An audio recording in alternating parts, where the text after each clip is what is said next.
Do you feel like you're not good enough?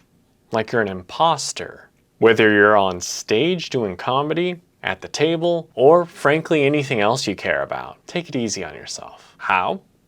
As an improv comedy instructor, I found something to keep myself in check and also to keep my students grounded as well. You can do this too. Oftentimes, when we do something, especially when it's in the public eye or we feel like it's scrutinized by someone else, we set ridiculous expectations on ourselves. It becomes a binary question of, are we good or are we not? Making it this yes or no creates problems. If we're more positively oriented, then we'll stagnate. If the question is simply, are we good? And we say yes, then we have less of a reason to improve. But if you're like me, more negatively oriented, then we suffer. We hurt inside because we don't dare say we're good, and as a result, what's the other option? We're not. And that's not healthy. Now, one method that's prescribed to make it easier on us is to compare our current selves with our past selves. Are we moving forward from moment to moment? But sometimes that's not enough, especially when you're doing something very subjective like comedy. There are plenty of times where I've seen a student make great strides in their performance,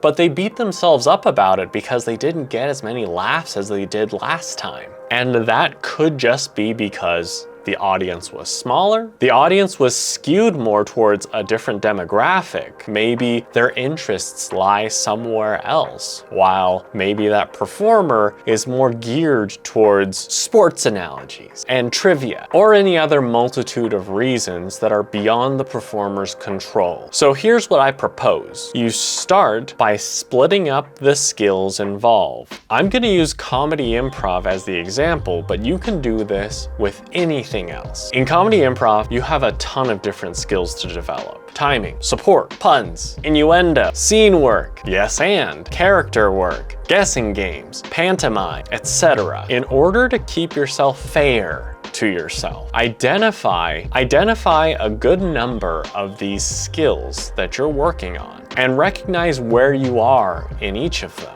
In the original question of, are we good or are we not? We might think of that as, did we make the audience laugh or did we not? Instead of simply using that baseline, which creates unfair expectations on yourself, focus in on the skills you used. So if you're really good at puns, and the last show was one of your best, you recognize that you used puns. So if this show felt less good, what skills did you use? Did you get a chance to use those puns? Or was it a show more focused on character work? Maybe you took a leap and tried a new character that didn't quite click. You can't compare your character skills from one show to your use of puns in another. Sure, laughter is a basis of comparison, but you can't control that. If you're performing and laughter is your metric, then you may lose yourself to only doing things that you know will work and end up stagnating. Now you look at your graph of skills and say, I worked on my character skills here, which are weaker than my pun skills. And since they're weaker, of course you're gonna feel weaker in that show because those skills aren't on the same level. Now we can apply the comparison between the past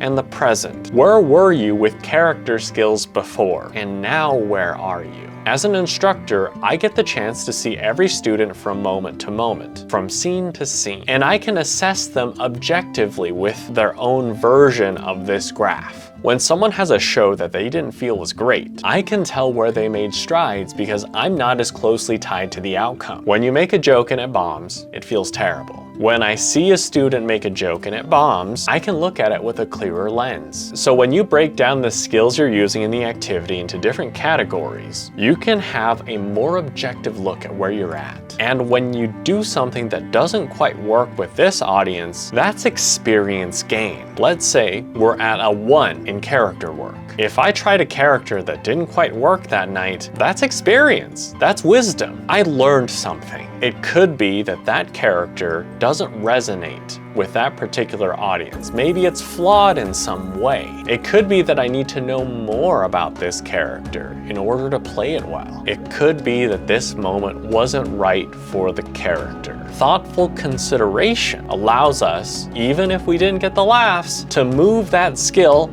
from a 1 to a 2. Remember, we learn more from those experiences where we fall flat or we overshoot than when we succeed. But analysis is necessary to get us there. So in conclusion, to help with the idea of taking it easier on yourself, break down the skills that you're trying to improve and look at them one by one while setting aside the variables that you cannot control.